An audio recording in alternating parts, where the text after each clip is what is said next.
And hello there, all you Stay Tuned. Welcome back to another episode of Stay Tuned Sports. It's your good friend Jimbo here with our good buddy King. What's up, bud? Jimbo, how you doing? How you doing? Pretty good, pretty good. It's a very glorious weekend. Great weekend. It was a great weekend. I mean, I know a certain someone of yours is not happy, probably. No, she was not. She was not particularly happy, especially with me because of You're probably annoying as shit. Yeah, no, you know what? This now marks officially 30 years since the New York Rangers have won a Stanley Cup. So it'll be at least 31. Yeah. Now, before they actually win. I think this was the 31st season, 30th anniversary. It's weird how the seasons go and stuff like that. Some people count the lockout year, some people don't. I personally do because it's on the cup, and if it's on the cup, it fucking counts. Yeah. But it's it's just, it was a sigh of relief, really, honestly, for me and for America. I know some people are saying, oh, the Rangers should be in there. That's what we want. We want to have the Rangers in there. It's a big market. Well, sometimes you can't always get what you want, but sometimes you just might find you get what you need. And what we needed was the Rangers out. Yeah. And it happened again, which is just it's just so much fun. I love it. It's just I'm sorry, I can't help it. I'm just glowing because I hate that goddamn team so much. I hate them. I hate them so much. I don't know if I've said this enough. I fucking hate that team. So especially fucking Jacob Trouba, that piece of shit, that dirty ass piece of shit, just a giant skating piece of shit. And Matt Rempe, he's so exciting. He's brought fire to Madison Square Garden by being a dirty piece of shit who got the shit beat out of him by the Devils, thank God, who actually finally stood up for the guy after he tried to murder Siegenthaler. So fuck Matt Rempe, fuck Jacob Trouba, fuck everybody on that goddamn team. Respect to Igor. Yes. The Russian, I mean, that guy really did. He put in the work. He put in the effort that the rest of the Rangers didn't do. So I'll give credit where credit is due. Shesterkin was honestly the MVP for the Rangers this year. Yeah. But as usual, the Rangers waste great goaltending performances because they suck. So. The long national nightmare is over. Rangers are out. So now we have the Florida Panthers from Sunrise, Florida, against the Edmonton Oilers. I'm sure the NHL is thrilled about that matchup. But I'm excited for it. I think you already said you're very excited about having the Oilers in there. I don't think it has anything to do. Not at all. With the Oilers hockey at all, or the market of Edmonton. Well, maybe it has a little something to do with the market of Edmonton because it's the fan. There was nothing small about that. The lovely fans that have attended those Oiler games. Yes, listen. They really show up. If you don't know what we're talking about, just go online for a little bit and search. You'll find it. Yeah. You'll find it. And then you'll do the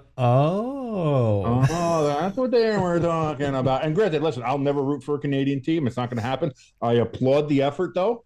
I do. It gives you pause. It makes you think for a second. Oh, maybe I do want. No, I don't. But listen, whoever made those was a craftsman. They were. I mean, those are very well done. I mean, obviously false, but well done false. Like not overly fakey false. So maybe that's that Canadian healthcare. You can't get a Band-Aid for anything, but if you want fake ones, you can get them done real nice. So, Canada.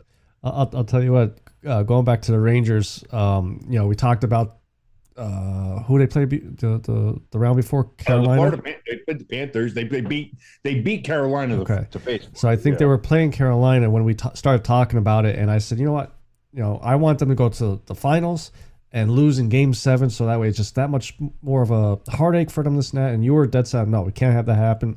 It's too close. Luck. All that stuff, and I would say about Game 3.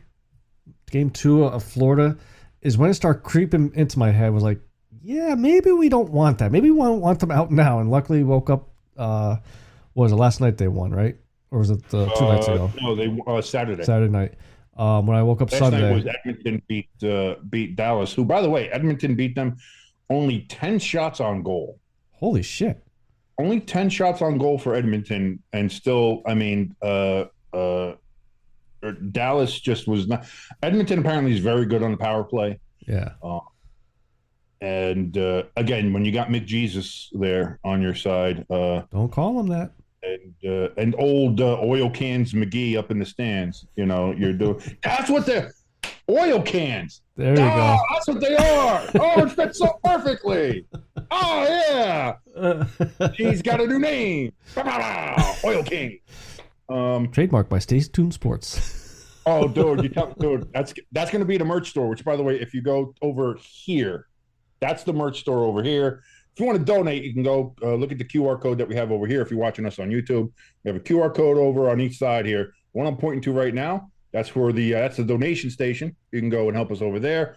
Go on that QR code there. Check that out there. That's going to bring you to the merch store, which will very soon have some oil cans merchandise. It's got to happen. It's got to happen. Yeah. So. I already got the design in my head. It's already working. I could only imagine. It's gonna be a good one. I mean, it's gonna be a good matchup. Florida's tougher. They're a more physical team. They do have offensive capabilities, and you got Boob Titsky in the back there with old Sergei Bobrovsky. Love him. Former Flyer. Another former Flyer, former Blue Jacket. The Blue Jacket. Yeah. If you think about it, the Blue Jackets have had a lot of talent over the years that have just gone elsewhere. Yeah. Whereas if they were ever able to hold it on and put people together and have the right kind of structure in their organization and behind the bench and stuff, like Columbus could have been a really good team. Yeah. And they're just not. So Florida has that. And then, of course, when you have Edmonton, you've got Nugent Hopkins, you got Connor McDavid, you have I don't know why I'm blanking on his name right now, but I will think of it, and it's going to come to me like 25 minutes from now because I'm an idiot. But I mean, they have speed. They're like a businessman in the 80s. They're just nothing but speed and offensive firepower and talent. And again, their power play is nigh unstoppable. Yeah. So I mean, from just a hockey fan's perspective, this is going to be a hell of a matchup. This is going to be really good. I know some people are going to just look at the fact that it's Florida and Edmonton and not watch. And that's unfortunate because, again, we've talked about how the NHL needs to do better with their marketing. Yeah. Especially when you have players like McDavid, when you have players like Connor Bedard, when you have these people that people haven't been seeing or they haven't been pushing right or they haven't, like Connor McDavid should be in the conversation for some of the greatest athletes going today. And nobody talks about him because he plays in the NHL and he plays up at Edmonton. Yeah. The NHL needs to do a much, much, much better job of marketing their stars because I have a feeling this is going to be a very good series. You have two different styles, two different strengths. One's a more physical team. One is all speed. Who's going to win? Both you got good goaltending. I'm excited to see how it goes. I really am excited to see. Here we go. Edmonton hasn't won since 1990.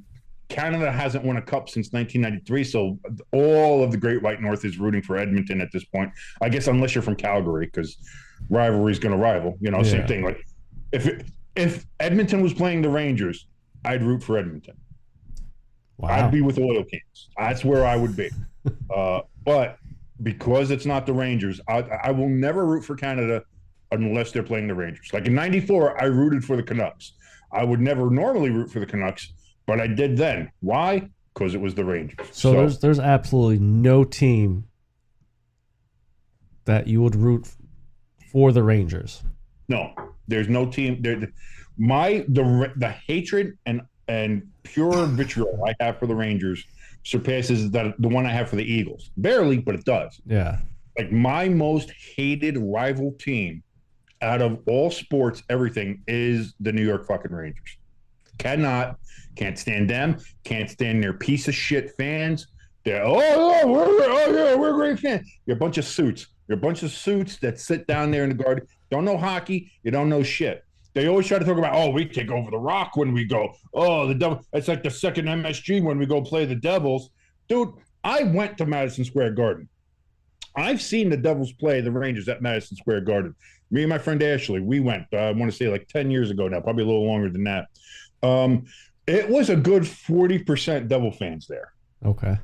A real good amount of Devil fans. Loud, obnoxious Devil fans, which was, of course, like the fights outside in the concourse, which we saw after the game. And again, I remember when the Devils scored, and me and my friend got up and we cheered, and some lady in the back said, "Go back to fucking Jersey." I was like, all right, that's cool, that's fine, I like it, but don't sit there and say like you're like, oh, this is great. We're the Rangers. Oh, this is Madison Square Garden is untouchable. You want to know a place that's untouchable? You don't want a place where it doesn't get overtaken by other fans. Like MSG, Devil fans get in there and take it over. And yes, there's been a history of the Ranger fans coming to either Brendan Byrne Arena or to Prudential Center, and there being a good 40 to 50% of the crowd being Ranger fans. That does happen. You know where that doesn't happen? And I hate to admit it, but it's true. If you've ever seen it, if you've ever been there, Yeah. It's Philadelphia. You go there as an opponent fan. It's very few and far between.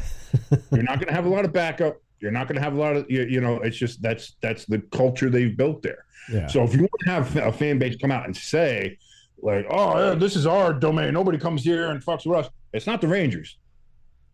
It's not the Knicks. It's not like anything like that. It's Philadelphia. Yeah. And the Flyers. Like I have, like I said, I've gone to a Ranger game. I've been to Devils Rangers at the Garden. I've never gone to a Devils Flyers game in Philadelphia, and I don't know if I will. Well, I'll tell you what, though. When I went to the April 13th one, I believe it was, this past season, Wayne Simmons' retirement game. Right, the last game of the year, right. I mean, our section alone, there was 2 full rows of, say, 10 seats. So 20 Devil fans just there alone. And looking around, there was a lot more red than I was expecting. It was probably 30-40% Devils. That's surprising, but also which is it surprised me because both teams did not do well this year. Yeah. That's surprising to me, even for late in the season. But again, you know what? I'll never the Giants Eagles game we went to. Yeah. There was a lot of Giants fans there. Now, again, that was the Eagles had a bad year. That was the year before their Super Bowl. Yeah. So they had a bad year that year. They underperformed. They didn't play well. Everybody was yelling at Aguilar. It was not a fun time for you guys. But I remember going there and sitting in. We were in the lower bowl, thank God. And we were in a section that was almost all blue. Yeah. Which was truly surprising, even though I did have an asshole Eagle fan in front of us going like, oh, this is Bird's house. Go Birds. I was like, no, granted, that's the same time I've had somebody do a bird flap in front of me. The other one was the Temple game. First down. Don't sleep on us. We're nocturnal. Woo! Like that guy. He was cool. Yeah. Yeah, that guy was fun. So yeah, I mean, just basically it's a long-winded way to say fuck the Rangers, fuck their fans. I hate you fucking all. You're a bunch of pieces of shit. And that's I caught a lot of shit from like my cousins when I was growing up because they're all fucking Ranger fans, and they're all I got the one who's a fucking cop, and he's just like, Rangers, you got the Debbies out there, you got little Debbies, little fatty Marty Brodeur can't do shit. Yeah, okay, I've seen my team win 3 Stanley Cups in my lifetime. Yeah. All right. You've seen your team win 1, and you had to buy the Edmonton Oilers to fucking do it back in '94. So I don't want to hear shit. Fuck the Rangers. They're out. That's good. That's fine. Fine by me. And like I said, we got dirty ass fucking Rempe out. We got dirty ass fucking Trouba out, who's trying to murder people with his fucking elbows. And I'm going to now here's something. I'm going to tell you this. Speaking of Trouba, speaking of Mr. Dirty ass, dirty hit, trying to murder everybody, Trouba. I saw somebody try to emulate him this weekend. Not on the ice. Oh, Jimbo. really? No, yeah, I know. Surprising, right? Here's the thing. Not even the same gender. What am I talking about? Ladies and gentlemen, brace yourselves. We're going to talk about the WNBA today. Brother, I don't know if you've seen the clip or not. I think you have. Yeah. And I think the game was it Saturday or yesterday? I can't remember the exact day of the game. It wasn't yesterday, so it had to be Saturday because I think it was watched them probably last Saturday night. then. You had the Indiana Fever, which of course has Caitlin Clark, who is the big name in the WNBA right now, the face of the league, coming in as a rookie. So go figure. And they were playing the Chicago Sky, who has Caitlin Clark's biggest rival from college, Angel Reese, who played for LSU. She plays for the Chicago Sky. So kind of a big game. A lot of people were going to have eyeballs on it. People were watching it. Kind of, WNBA being relevant for the first time ever. It's kind of fun. And surprisingly, though, it was, I want to say, it's spelled weirdly, but, I think it's Kennedy. Yeah, it's Kennedy. I think it's Kennedy. It's spelled like Kennedy, but I think it's Kennedy. Kennedy Carter. She just straight up fucking it was Truba checked fucking Caitlin Clark in the middle of like the basket was made. They're getting ready to inbound. You can see on the slow-mos her walk up to her, and you see her say her mouth something bitch. I don't know if there's actual audio of it. I think somebody said there might be audio of it. Okay. But she's like, oh, bitch.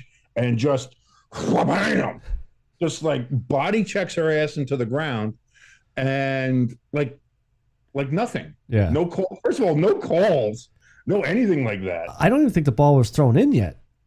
No, I don't think it was either. So the play wasn't even going.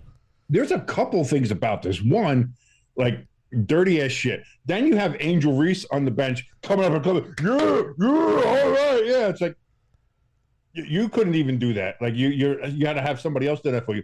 And also, if I'm Caitlin Clark, not a single one of my teammates went and did something. Yes. Back me up anything. The one girl kind of moseyed over and helped her up. Yeah. But listen, if somebody just assaults our big name player, the player that is on our team that is like basically causing our, the league to try to survive at this point, maybe defend her a little bit. Maybe do something like that. But I'll tell you what, you saw that happen. Then after the game, Kennedy goes out there. She says she's not answering any questions about Caitlin Clark. No questions about Caitlin Clark. Nothing like that. And apparently Angel Reese just fucking skipped the entire media scrum. The one who can't shut up about Caitlin Clark and how she's better than Caitlin Clark and how all this other shit and just runs her mouth constantly. All of a sudden they lose to Caitlin Clark and the Fever. All of a sudden she's got nothing to say. Yeah. So the WNBA did come out. They reassessed a flagrant one foul onto Kennedy for that Jake Truba hit that she did on Caitlin Clark. They fined the Sky. They fined Angel Reese for shirking her media responsibilities and things like that. But Jimbo, it was a point that Pat McAfee brought up today. And it was he brought up a lot of points today. Yeah. But one of the best points he brought up was, like, why are the officials allowing this? Like, it seems like the officials are waiting for Caitlin to react to then tee her up. But meanwhile, she's getting fucking abused out there. And, like, there's no calls. There's people are letting a lot of shit go. It's like, at some point, you got to be like, what is going on? Like, whose Cheerios did she fucking piss in? You know what I mean? So I'm not sure how to read that. Like, is it just a straight up jealousy or anger from the other women around the league, even the officials or something like that, saying like, we've been here, we've been grinding, and now this bitch is just going to show up and think that she runs shit. But to be fair, she does. And which is stupid, because for how long have we heard about why doesn't the WNBA players make as much as the NBA players? And we always said they don't have the viewership.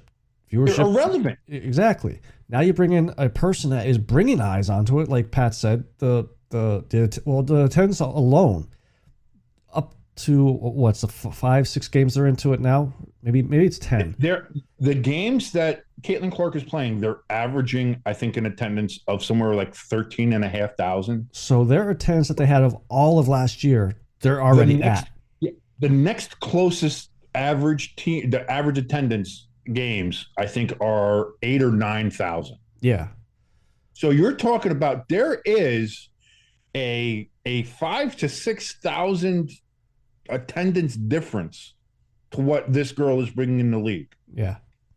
There is the ratings for the games in which Caitlin Clark is playing outshine everybody, not just Angel Reese, but there's also that one who plays for Los Angeles. I forget her name. She's like Brenner.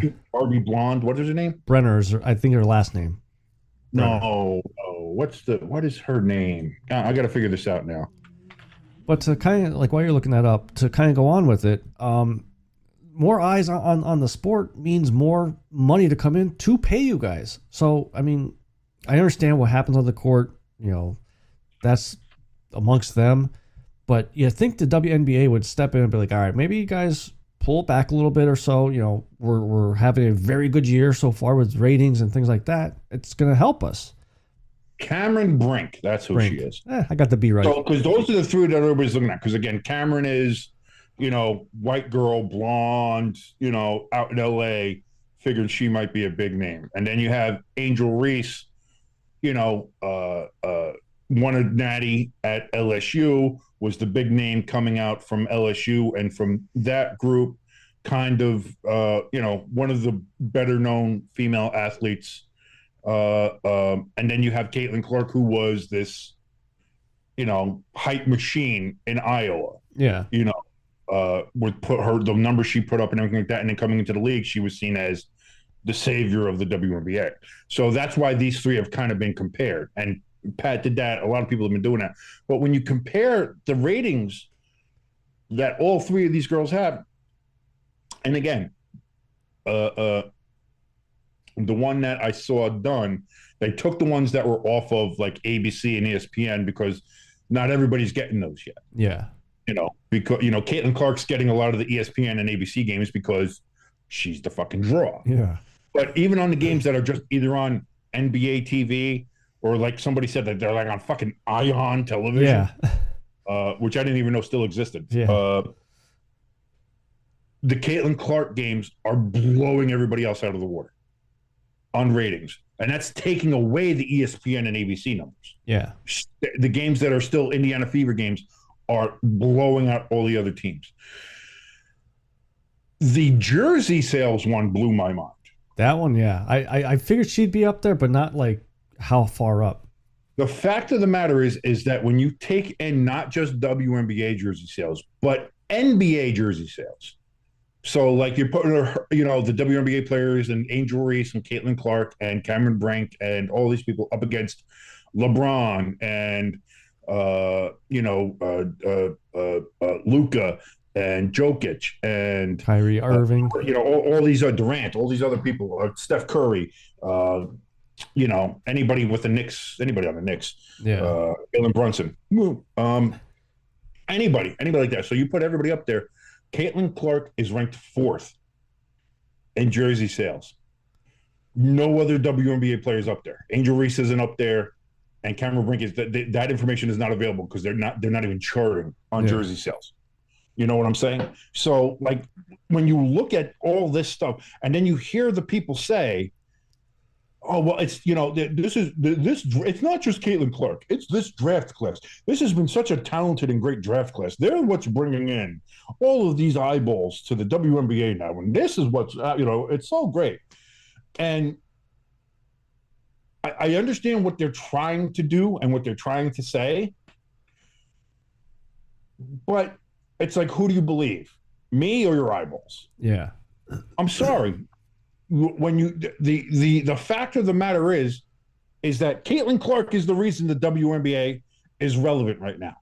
In fact, it's the first time the WNBA has been relevant ever. Yeah, I think we can all can we just be honest with ourselves, man, woman. It doesn't matter, black, white, however we want to look at the WNBA. This is the first time the WNBA has been relevant in the North American sports landscape ever. Yeah. Talk about all the other. Talk about you've had Cheryl Swoops, who was talked about as being one of the greatest women's players of all time. Like I go back all the way to Rebecca Lobo, you know, like originally with the Liberty. Like I go back when the WNBA started. What was it, 96? 97 around there, because this is like the WNBA's 27th season, I think it is. So you have all these other great women who have come through, and people talk about, these are some of the greatest athletes and they're great basketball players and they're all that, but nobody knows because nobody ever watched the fucking league ever. Nobody watched the league. It was dead. Yeah. It was a dead league. It was losing $10 million a year. Still is. And people were talking about like, oh my God, Caitlin Clark's only getting $70,000. What is it, $73,000 as her salary? It's like, how can they do that? That's so terrible. That's why. Because the NBA is subsidizing them and they're still losing $10 million a year. Why don't they have their own chartered flights? Because they can't make money. Yeah. In the red. They've been in the red for over a quarter of a century now. The only reason the WNBA exists is because of NBA money. And now, here you have, for the first time in 27 years, whatever it's been, since the WNBA has been in existence, that the league has an actual marketable star of its own that people, man or woman, black or white, are tuning in to watch. And people want to see her. And you have the WNBA, it seems like not just the players, which I can kind of understand. If I'm a player and I'm like, you have that competitive fire of just like, who the fuck is this bitch coming in here? Like, I get that. That's never going to be something that I'm going to be like, oh, that's terrible. It's like, that's competition. That's what it is. That's right. But it seems like the officials, the administration, like just the entire structure of the WNBA is almost rooting against Caitlin Clark. It seems to be against her. And it's like you have your first marketable star ever. Yeah. And you're not protecting her. And you're in danger of like having her be injured, out of the league, or if she is injured for a long period of time, then you're gonna have, I don't understand it. I don't understand why are we like, and I know people talk about it as like, oh, all players should be treated the same. But like, listen, we've watched the NBA for 40 years now, where you had Michael rules, you had MJ rules. Yeah. And if you're a star, you get certain things. Like LeBron gets calls that other players don't get, and everything like that. That's fine. But we're not even talking about like ticky-tack calls here. We're talking about this girl is getting fucking assaulted. Yeah. Constantly on the court. And there's no calls, there's no flagrants given unless it's after. The only reason the WNBA inflicted the flagrant one after the game, a day after the game, by the way, or I think they even did it this morning. So it's 2 days. Yeah. Was because of the fucking public reaction to what happened. Yeah. And everybody being like, what the fuck just assaulted her on the fucking court? And there was nothing. Like, I don't like. And it's stupid too, like how they changed it after the game. Like, okay, so how's that help? Like, I mean, maybe it's because I think if you get so many flagrants, you get suspended and other shit like that. Okay. So it goes on a thing. But I mean, at the time, as you're looking at it now, like it's just like the WNBA needs to stop. I don't know who their commissioner is. I don't know who a lot of their administration is, but they got to fucking pull everybody in.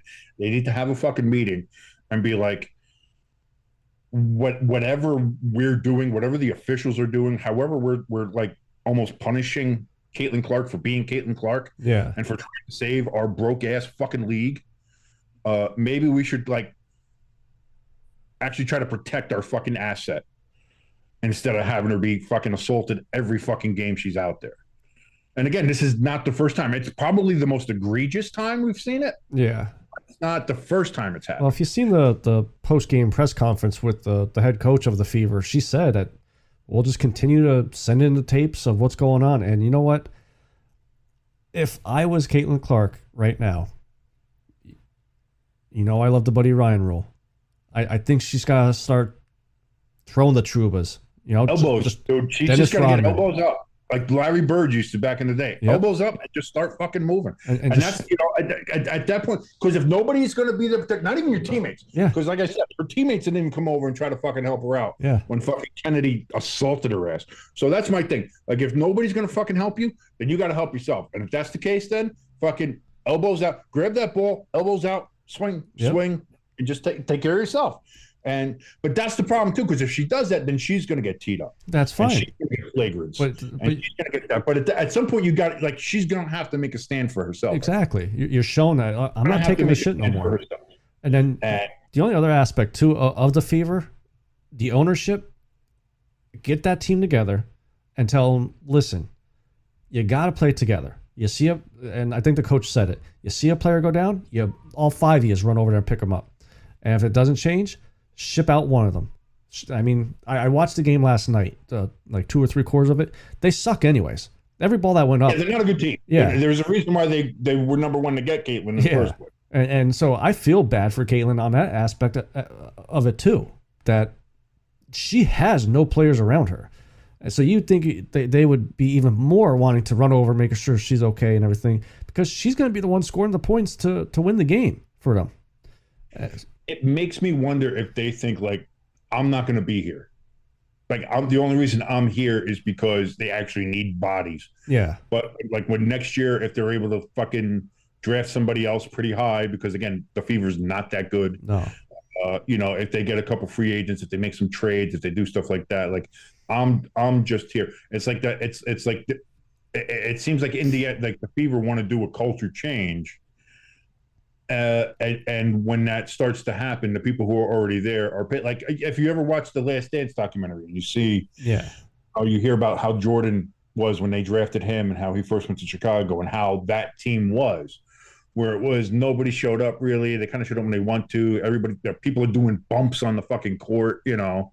Like the one guy had cocaine in his fucking sock so he could take bumps during the fucking game. Like, you know, it was undisciplined. People didn't like it. They were there to play basketball, party, and not give a shit. Yeah. And like when Jordan got there, like that was the beginning of the culture change. You know, I'm not accusing anybody else on the Indiana Fever of doing bumps on the court. Yeah. But what I'm saying is like there appears to be like there's going to be this culture change of where they're going to try to get people who want to win and people who want to focus on winning and work together. And it seems like that's not currently who's there at Indiana with the Fever. So we'll see. But just like WNBA, man, fucking figure it out. Yeah. Like you have something that you haven't had in 27 years. And honestly, it's starting to show. Yeah. That you guys don't know how to fucking handle this because your players are treating your star like shit and you're allowing it to happen. Yeah. And you know, and if you keep on doing that, your league is going to go back to being irrelevant. Like that's the thing about it is like the WNBA has an opportunity here to actually work its way into being a relevant sport on the North American landscape at a time when there's nothing going on. Yeah. Baseball's in the middle of its fucking doldrums, you know, where it's a long ass season. It's a hot ass summer. It's fucking, you know, there's really nothing going on. Like you have the chance to be like, let's be relevant. Let us be the summertime relevant sport for America. And you're fucking it up. So figure it out. Stop it. Yeah. You know, switching up, talking about superstars being treated wrong and everything like that. Definitely one superstar not being treated wrongly with the news breaking earlier today in the NFL. Justin Jefferson. Darren Waller. He's no. But that one's not officially yet though, right?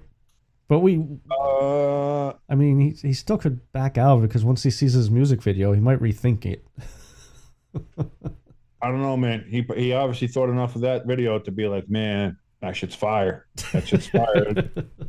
Do that. But let's be honest too. Like we'll get to that in a second. Let us talk about the fact that Justin Jefferson is in fact now the highest non-quarterback, highest paid I almost said highest non-quarterback. I don't know that. It could be a couple of players, but the highest paid non-quarterback in the NFL got a massive deal going on. Let me check that real quick. I got to check it again because I forgot the actual numbers. I know it's 110 guaranteed. It is. He's got 110 guaranteed. I think it might be 140 overall. Yeah, it's something like. Let me check over here. I'm going to check the Stay Tuned Sports Twitter, which you can go over and follow at ST Sports Podcast, because it's where some of the news was posted. So you actually go find that out. 4-year extension, $140 million. That comes out to about $35 million a year, with $110 million of it guaranteed. And I think they said on Pat's show today, Shefty was on there, 80 of it was due at the signing today. So if he's get the bonus of the $80 million, and that is what it is. But yeah. I mean, that is a lot of money, but well deserved. Sorry, Jet fans. Sorry, I know you thought he was all. Everybody's like, oh, he's at Florham Park. What is he doing at Florham Park? There's not in Florham Park. I don't know. Maybe he's checking out the BASF factory. I don't know. I don't know, because I honestly don't know what the. I know Florham Park for being the home of the New York Jets. Okay. And that's it. I mean, that's all I know Florham Park for. And I'm here in Jersey. Like, Florham Park is, it's not. So I don't know what the fuck he was visiting out there. Maybe it was the Jets. Maybe there was something like his agent was talking about. Maybe they were just, covering bases, doing due diligence, as they say. Like, I don't know. Yeah. But interesting. The thing about this is that it's not even so much about Justin Jefferson getting a contract, because he was gonna get paid. Yeah, we knew that. Like, there's nothing around this that is like too shocking. Like, it's like, oh wow, a lot of money. It's like, yeah, but it's Justin Jefferson. You know he was going to get paid, whether it was with the Vikings or somebody else. He was going to get paid. Yeah. What it does now, though, is resets the wide receiver market. Yep. So now you already have you have CeeDee Lamb in Dallas. Let's go. You have Jamar Chase in Cincinnati. You have T. all Higgins. wide receivers all of a sudden being. You have Tyreek Hill in Miami. Yep. Let's renegotiate. Let's talk to them. Let's talk about this, because now the bar has changed. Yeah. The bar has changed. So that, I think, is maybe the bigger portion of this.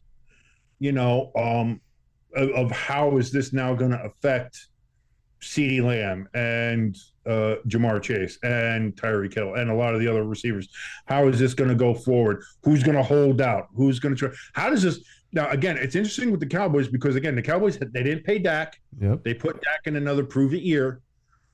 So now, if you have CeeDee Lamb, is he going to try to hold out for another contract? Is he going to try to do something like that? Are the Cowboys going to try to wait till the offseason to see what happens? Because in that case, like, if Dak has a good year, he's going to want a lot of money. Yeah. And it's possible he has a good year. It's also possible he doesn't, but it's possible that he does. So we'll see. And if you're Dallas, do you pay Dak? Do you pay CeeDee Lamb? At some point, you're going to have to pay one or the other. I don't think you can pay both. And don't forget Micah Parsons too. Micah Parsons is coming up too. Dallas is in trouble. Financially kind of fucked themselves with this kind of wait and see approach with the contracts. Yeah. Like, it's not great. It's not great for their situation right now. Cincinnati's more interesting, because they got Burrow. They locked up Burrow, and I think they can move some receivers around. If they want to keep Chase, they can. I think they'll talk about it and see if they can negotiate with him and see where the stats are. That's the thing, though. When you look at the stats, like CeeDee Lamb is almost a carbon copy of JJ. Yeah. When it comes to the stats, so he has a bit of a perch to be like, well, if I'm putting up the same numbers, I want the same numbers. Yeah. So it's bad season for the wide receivers in the NFL right now, thanks to JJ. And I'll say this too, as an Eagles fan, I saw WIP, one of their announcers, broadcasters, whatever you want to call them. He made the comment that if he was Devontae Smith, he'd fire his agent right now, because at the time he was the highest paid young receiver at $25 million a year, and now you look at it, he's like maybe top 10 paid, $10 million less than JJ already, and on a per year basis. And the only thing that scares me now about this is, okay, obviously Devontae Smith's not going to say or do nothing this year. He's going to show up. He's going to play. Unless he has a good year. Then he'll come out. And then A.J. Brown, what happens if he has a good year? Comes out next year. I want to redo my deal. So that's the only thing that scares me as far as the Eagles go. AJ, I would worry about AJ more than Devontae, but I think it's a good question to ask for both. The only other problem too, I think with AJ is like if he doesn't get the targets he thinks he should, in which case then he'll think his stats are being artificially lowered so that they don't have to, like he'll turn that into a cancer thing. Like he'll do that quick.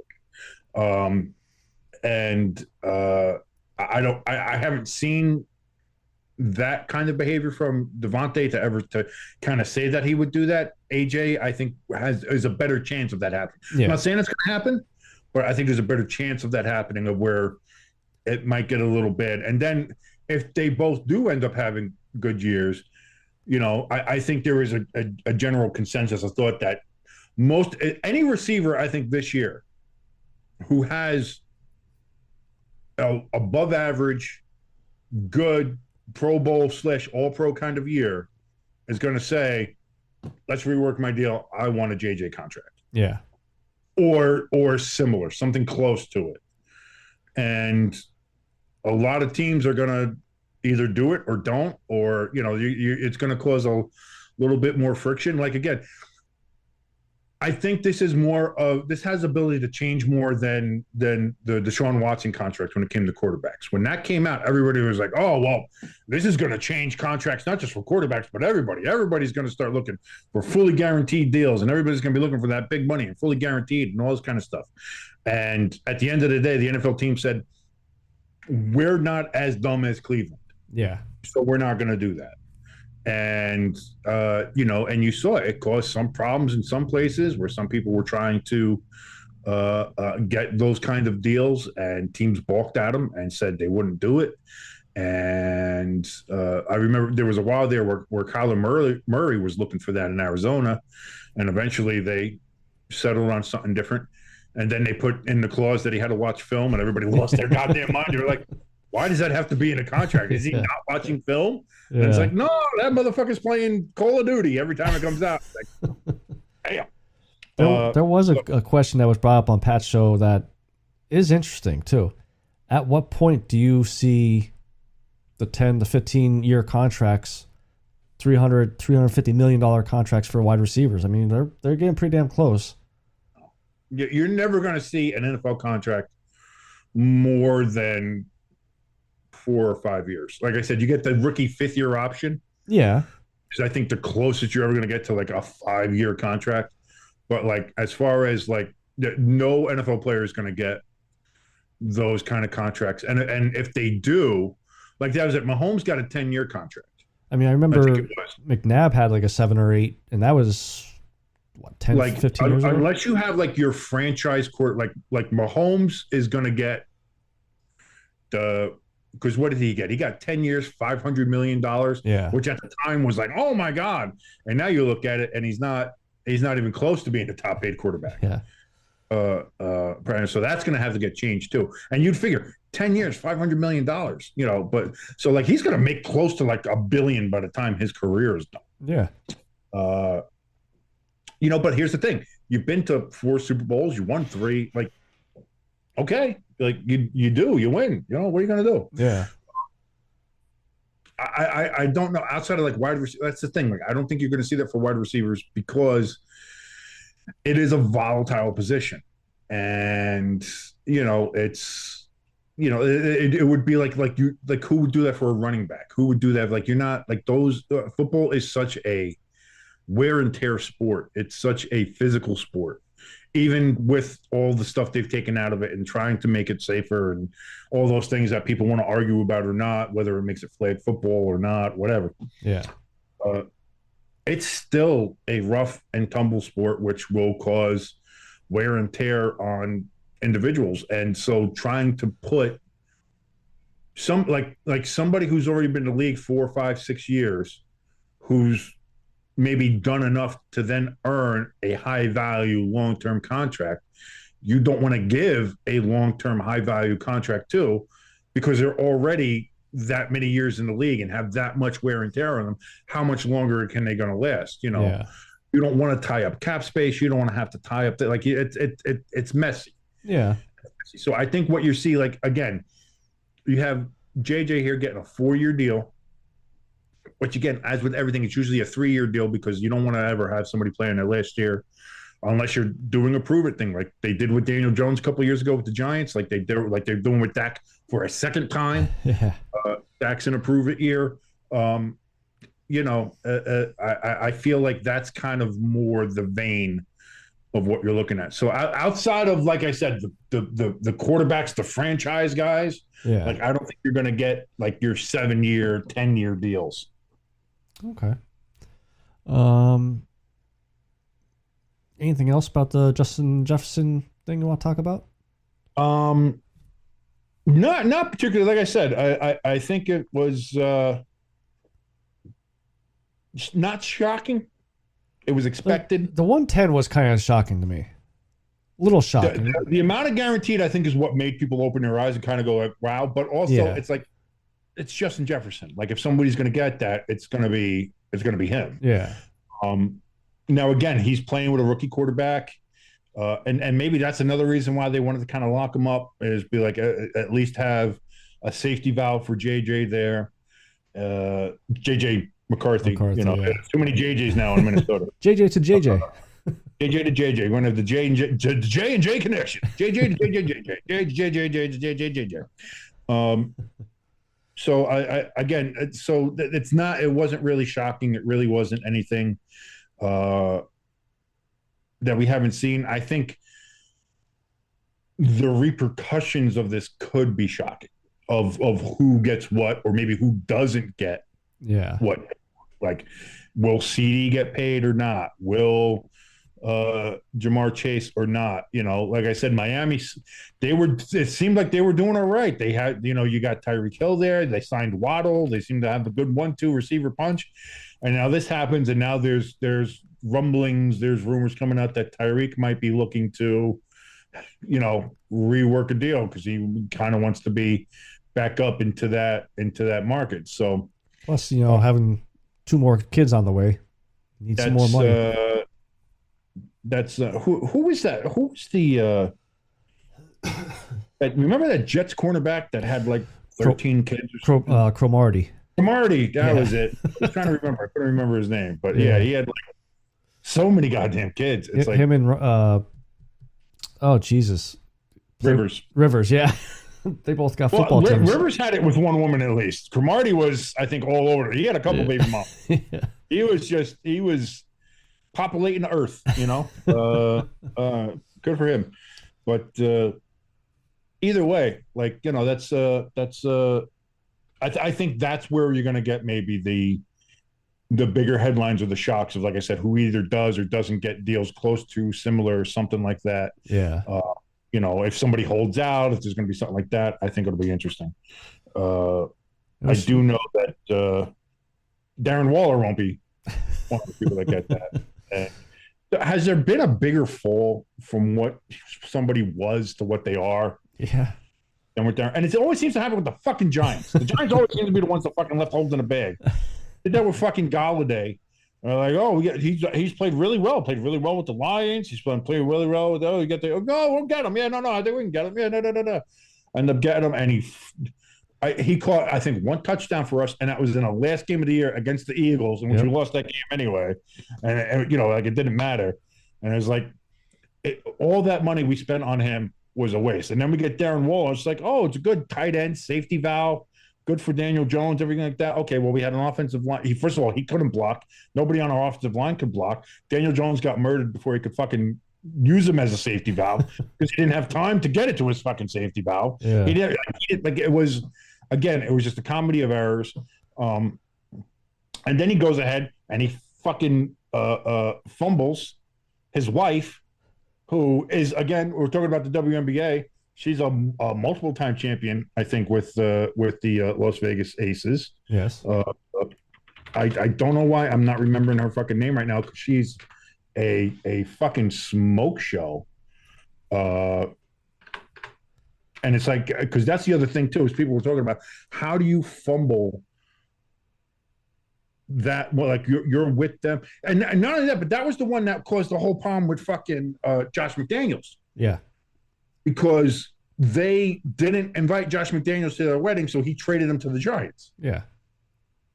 And then apparently while he was in New York, he cheated on her while he was here. Jesus. And made it like that. So there's just something else that Josh McDaniels ruined. Kelsey Plum. I could not remember the name. I love plums. But yeah, like she's jacked, but she's hot. She's good. Which again, just goes to the whole other thing here. It's like, oh, well, people are only talking about Caitlin Clark because she's white and she's straight and everything like that. It's like, listen, Kelsey Plum is straight. I think she's white, or she's Puerto Rican. I'm not sure. I don't remember who. I'm not sure, but either way, like she's what people would call, I guess, white passing, whatever that is. But like again, very cute, multiple-time champion, like fucking model level kind of attractiveness, all that kind of shit, and nobody still gave a shit. Nobody gave a shit. So like that's not an argument for it. That's not an argument for like, oh, that's why everybody likes Caitlin. That's why everybody likes Caitlin. It's like, no. Like honestly, you put Kelsey Plum next to Caitlin Clark. No, I'm sorry. There's a clear answer there, and Caitlin Clark ain't it. So I didn't want to say that's not what's drawing the interest into the WNBA. Yeah, so that shit can get fucking paused right now. Yeah. The only thing with the for Darren, like so that all happens. So he fumbles fucking Kelsey. Then he's like he makes this music video as like an apparent apology or trying to get back with her or something like that. And it's just, first of all, the music is fucking it's not great. And let's say something here. We're very open-minded when it comes to music too. We'll try anything. Listen, again, you're talking to somebody who's going to Europe in a couple of days to see Taylor Swift. Yeah. The second time I'm going to see her in concert, and somebody who doesn't hate her music. Yeah. I also listen to Metallica and Slayer and fucking Queens of the Stone Age, and like, so I'm from like desert acid rock to metal to demon metal to black metal to folk indie shit to whatever the fuck Taylor does. I'm kind of all, and I love classical. So like I said, when it comes to the music, and also Flatbush Zombies, great fucking rap group. I just want to put that out there as well. So they go. So I listen to I have quite the eclectic taste. Yes. When it comes to music. Darren Waller's song is something. It is something. And the music video is something else. I believe it ends with him literally stabbing the stand-in for Kelsey Plum in the back. And then she walks away like it's, I'm being so metaphorical. It's like, no, you're just literally stabbing a bitch. Like it. Nothing. There's nothing like what. It's so bad. That's why It's interesting. that's I why don't say music is subjective, art is subjective, so I'm not going to say that. But if you haven't watched it yet, which I don't know how somebody hasn't, even just pissed. I know you said you haven't. Yeah, I just yet, the some of the clips and some of the memes that have already been made from it are it's something. Yeah. So the fact that when it came out today from I saw it from Ian and Ari Miroff and a couple other people on Twitter, which we then reposted over on our Stay Tuned Sports X account, which you can go follow at ST Sports Podcast. That the news that he was most likely now going to retire and focus on his music career. Now, we talked about how Justin Jefferson, how like that news was not really a shock. It was surprising how much the money was of the guaranteed, but it's not really a shock. We knew it was going to come either from the Vikings or somebody else that he was going to get his money. Yeah. Darren Waller saying he's going to retire to focus on his music career. That's fucking shocking. After that music video, after that song, after that performance with the auto tune is so much. It's so much auto tune. I'm not gonna. No, it's music is subjective. Music is subjective. Yeah, but you could be honest. You know, I'm just saying it's the only thing I could see and maybe hope for him is after a year away from football, his agent sits him down and says, "You gave it a try. You suck at it. Get back to football." I could see him coming out of retirement. But no, because here's the problem. He had a bad year with the Raiders. Then he got traded, had a non-existent year with the Giants. Now he's retiring, and it seems like his life and mental health are not doing well. Now, again, maybe mentally he's doing well. Maybe we're all reading too much into the music video and the music and all that kind of stuff. He's not he's not Chandler Jones level. No. But I as somebody who has made a couple of unhinged Facebook posts in the past,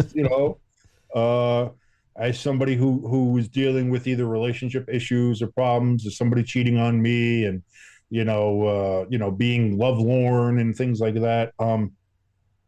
It's not a great mental headspace. Yeah. And I'm kind of seeing a lot of similarities. So again, I'm not making assumptions. I'm not going to allude to it. I'm just saying, I don't know if he's.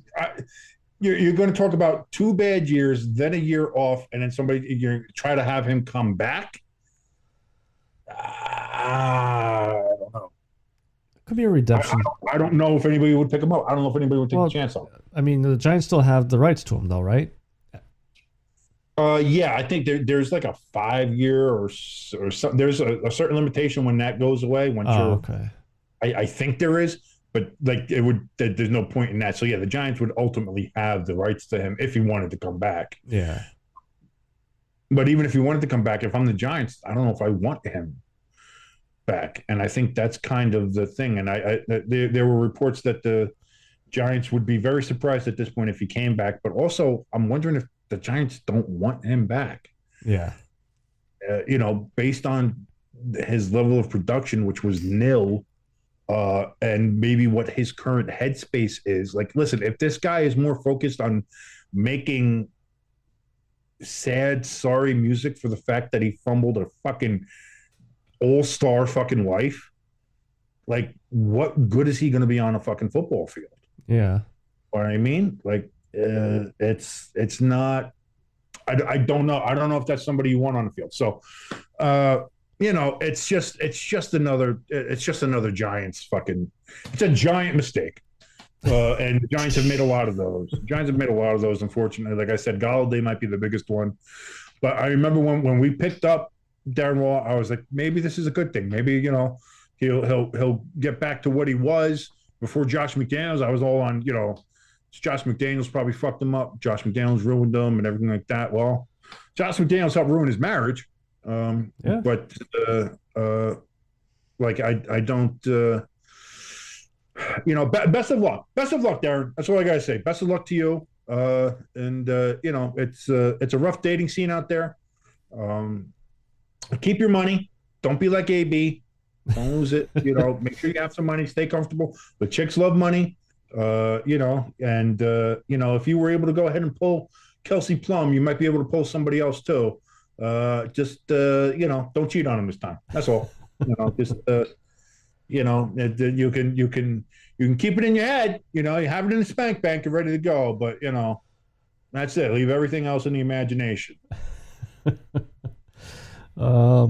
Anything else we want to talk about? I'm not sure. I thought I did want to talk about something else, but now I can't remember. We did talk a lot. We talked about the WNBA on the show, which is not the first time we've done it. No, but we actually went into depth with it too. It's honestly, I think this is only the second time we've done it, and it's honestly because of Caitlin Clark. Yeah. The only times we've ever talked about the WNBA on the show is because of Caitlin Clark. Yeah.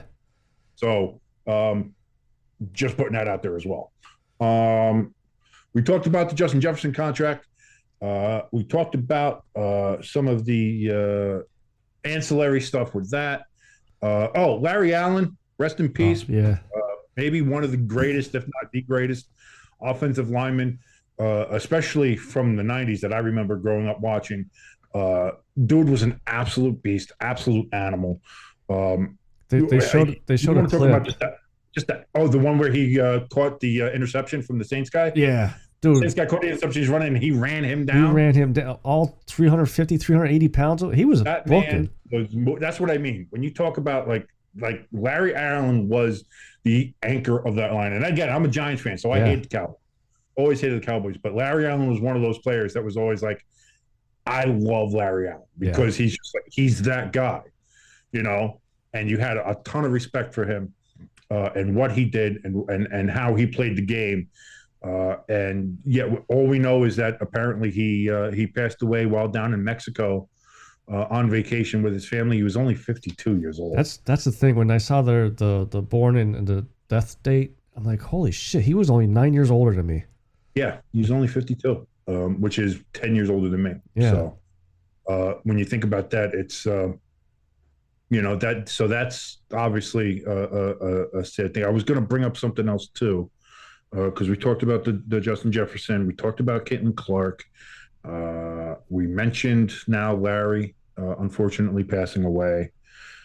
Damn it, there was something in there, and now I've got the old age Alzheimer's, and I forgot what the fuck it was. But Conor McGregor? That is what it is. But hey, listen, it doesn't matter, because you know what? I've been working all week.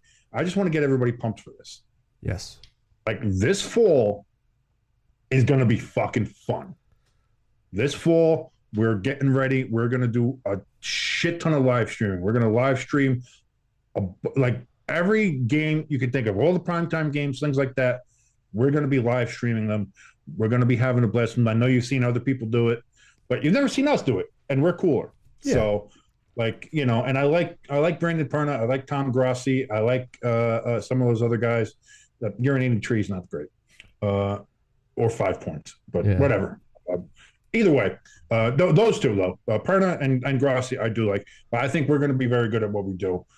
So just in setting the stuff up, getting the graphics ready, setting up OBS and putting all the stuff together, getting some of the graphics ready. I don't know. I got to post it on Twitter and stuff like that. I did put it up on Facebook, I think. Yeah. But who's on fucking Facebook now unless you're 60 goddamn years old? But just it's going to be fun.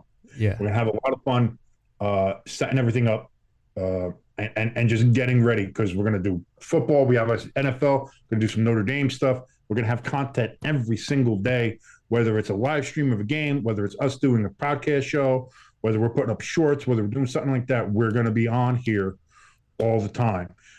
So I'm excited. I'm just excited for it. And you don't want to miss that. Yes. So what you want to do, watching us here on the YouTube, and if you're not, you go to youtube.com/@StayTunedSports.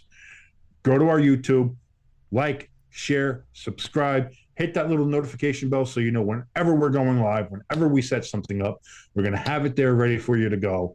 And so you'll know when we're going on the air, live streaming these games, giving you, our watch along, our bit of comedy, our bit of reactions, our bit of commentary that's going to come along with these games, which I think will be unique and fun, fun for the whole family. Yes. I guess we'll try to keep it clean. Yeah, and as long as oil cans don't show up either. Well, we'll see. We'll see. But see, here's the thing: there are clean. Like Tom Grossi is a clean guy. Yeah.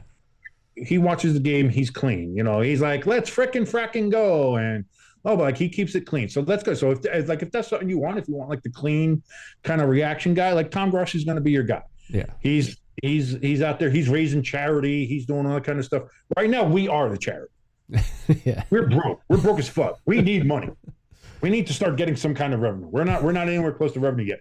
You can help us with that by subscribing. You can also help by donating over here at this link over here. You can go buy some of our merch over at that link over there, and you can help us out with that. But yeah, go to our YouTube, like, share, and subscribe. If you're listening on a podcast, if you're here on YouTube watching us, like, share, and subscribe. This fall is going to be fun. I need to get ready because I'm getting ready to go over to Europe and watch Taylor Swift shake her ass again. And I'm excited. But I am also going to go to the Guinness Factory and, see some great historical sites and stuff like that. So, dude, we got a morning appointment. We got like at 10:40, I think, is our appointment to go to the Guinness Factory. Just make sure Conor McGregor's not there. I keep on saying Guinness Factory. It's a fucking brewery. What is wrong with me? Yeah, make sure Conor's not there because he went all fucking scorched earth on them. He's got his Forge Stout or whatever. He's but he got coked out or drunk or something, and he went on this big long rant about Guinness stealing money from people and overpricing their beer. It was just a come drink my beer rant basically. Yeah, because he's got his own beer, so he's trying. Like, I get it. Yeah. I get it. I'm not faulting for it. Yeah. But, so that's going to be fun. But yeah, going to Scotland, going to Ireland, going to have some time over there. See Taylor. Got to see Taylor again, just because we're going to see Taylor again. But listen, we get to see a bunch of other shit too. So that's what I'm excited. I'm excited for going to see like the castles and Edinburgh and Dublin. And like I said, we're going to see all that kind of cool stuff. And listen, I'm a man. I'm flesh and bone. I get it, So watching Taylor Swift shake her ass for 3 hours, it's not the worst thing in the goddamn world. Okay? Like I said, I dig her music a little bit. I dig her show. The show is fucking great. Like, honestly, I know there's people out there who hate her and all this other stuff, and that's fine. Whatever. You're going to be who you're going to be. Yeah. But she's got, it's a good show. It's fun. She's half naked most of the time. I'm glad that she started to eat because now she's thick in all the right places. She's not like how she was during 1989 where she was a twig. I don't know how much of a hole I'm digging myself here. Like, I'm trying to sound like I'm talking positive about Taylor, but I'm sure some of the Swifties are going to be pissed at me for how I'm describing her being, I'm misogynistic and sexualizing her. But meanwhile, there's a whole fan base called the Gaylors that are swearing that Taylor Swift is gay and that every boyfriend she's had is just a beard. So they're crazy. So we don't talk about them. Like, I don't care what anybody has to say about me or you're sexualizing Taylor. Well, you all fucking do it too. So kiss my ass. That was a long rant to end this fucking show. But started off with the WNBA, ended with Taylor Swift. Here we go, baby. Woo! Till next week. 2 weeks. This is your good friend Jimbo. And it's your boy King. We're out. Shake it off.